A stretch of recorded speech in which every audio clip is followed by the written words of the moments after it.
Le nom de Teilhard de Chardin est bien connu du grand public, surtout dans la génération qui a découvert son œuvre après sa mort, dans les années 1960. Sa pensée a été très influente à l'époque des Trente Glorieuses. Est-elle encore pertinente aujourd'hui?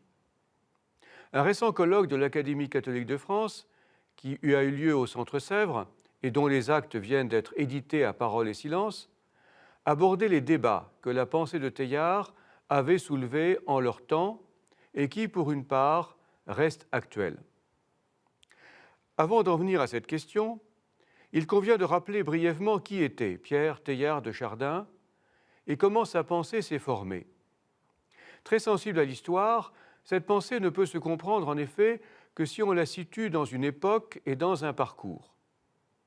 Né en 1881, Teilhard entre dans la Compagnie de Jésus au moment où celle-ci est expulsée de France par la loi sur les congrégations. Il effectue sa formation en Angleterre, ce qui lui permettra de se familiariser avec la théologie du cardinal Newman et de se sensibiliser à la dimension historique qui imprègne la théologie chrétienne. Attiré par les sciences naturelles, particulièrement par la paléontologie, il prend conscience de la dimension évolutive du monde vivant. La lecture de l'évolution créatrice de Bergson achève de le persuader que nous vivons dans un monde en développement, un monde en genèse. Un deuxième lieu décisif de la formation de la pensée teilhardienne est sa traversée de la Première Guerre mondiale, qui le confronte à la violence et à la mort. Est-il témoin de l'effondrement d'une civilisation? Faut-il désespérer d'une humanité qui n'aspire qu'à se détruire elle-même? Le mal serait-il le plus fort? Teilhard réagit vigoureusement contre cela. Le développement du monde passe inévitablement par des crises, par des ruptures, mais celles-ci sont un passage obligé vers un état de plus grande cohésion. Pour Teilhard, il y a une logique à l'œuvre dans l'histoire du monde. L'examen de l'évolution des organismes l'a persuadé qu'on y observe à la fois une montée de complexité et une montée de conscience. L'organisme humain exprime cette logique. C'est pourquoi, profondément solidaire du cosmos dans son ensemble, comme nous le rappelle la sensibilité écologique actuelle, l'humanité porte en quelque sorte la responsabilité de faire réussir l'œuvre créatrice, le rassemblement de toutes les créatures enfin réconciliées, le moment où Dieu sera tout en tous, selon l'expression de saint Paul dans l'Épître aux Corinthiens.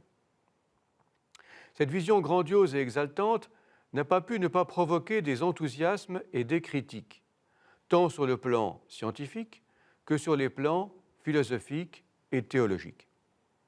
C'est ce que précisément le colloque de l'Académie catholique visait à exposer.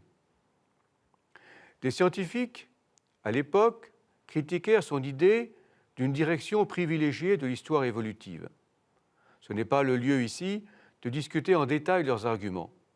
On peut simplement remarquer que la pensée de Teilhard est fondamentalement guidée par sa foi chrétienne qui le conduit à espérer la victoire définitive des forces de réconciliation sur les forces de division.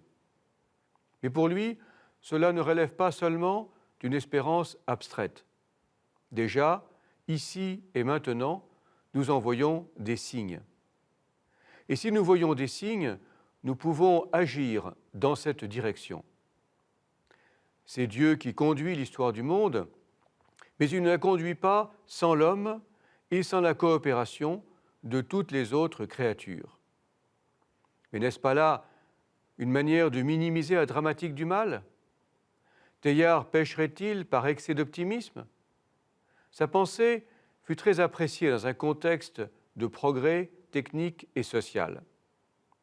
À l'époque où nous sommes devenus davantage sensibles à la catastrophe possible, certaines expressions teilhardiennes passent mal. Mais Teilhard a fait l'expérience du mal. Il a été confronté à l'absurdité de la mort.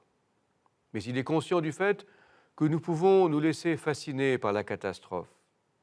Une certaine spiritualité, trop axée sur le péché, n'est pas à la hauteur de ce que le Dieu incarné dans la personne de Jésus attend de l'homme. C'est la raison pour laquelle il ne faudrait pas trop vite associer le nom de Teilhard à une sorte de progressisme technologique. Dans une ambiance chrétienne qui envisageait le salut par détachement du monde, qui ne prenait pas vraiment en considération ce que l'homme construit par son travail, Teilhard en défendait la valeur.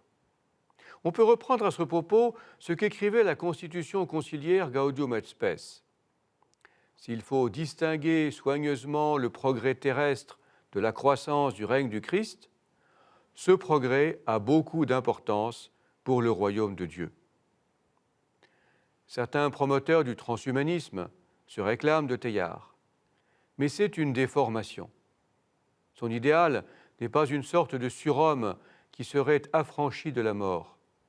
Comme le montre l'exemple du Christ, l'homme s'accomplit dans le don qu'il fait de lui-même.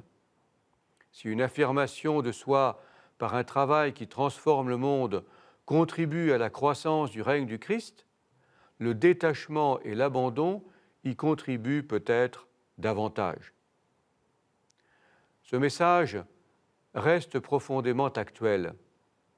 À une époque où l'humanité serait tentée de désespérer de ses propres capacités à se rendre meilleure, la pensée profondément chrétienne du père Teilhard de Chardin peut lui redonner courage.